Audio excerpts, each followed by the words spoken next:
Guys, sa reward ng Bingo Plus, kailangan mo munang maging silver tiers. So, at least maka 500 points para ma-redeem nyo yung points.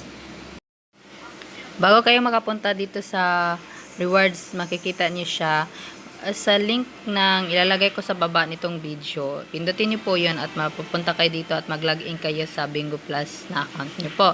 And then, punta kayo sa Points Paradise. Ayan. And then, scroll nyo lang siya sa baba. Then, piliin nyo yung 500 pesos na gusto nyo siyang redeem now. May points sa Bingo Plus every time na maglalaro kayo dito kung saang games, may points na ibabalik sa inyo.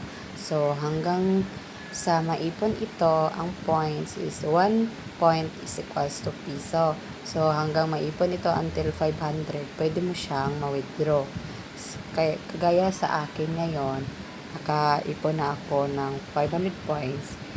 Ni-redeem ko na siya ng chip at ayun, na punta siya sa aking balance at pwede na itong ma-withdraw. Pwede mo na itong ma-withdraw papunta sa yung GCash. So, i-withdraw na natin siya guys. Withdraw, 500, confirm. So, ayan na siya guys. Loading. Ayan. So, nawala na siya sa aking balance. At hintayin ko na lang na ma-receive ko siya sa aking GCash.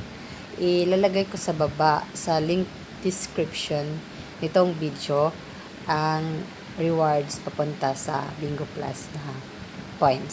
So, thanks for watching. Nandito na siya sa aking GCash. May nag-text sa akin na ganito, you have received 500 GCash from Bingo Plus. And then, try natin pumunta sa aking balance. Ayan, withdraw 500.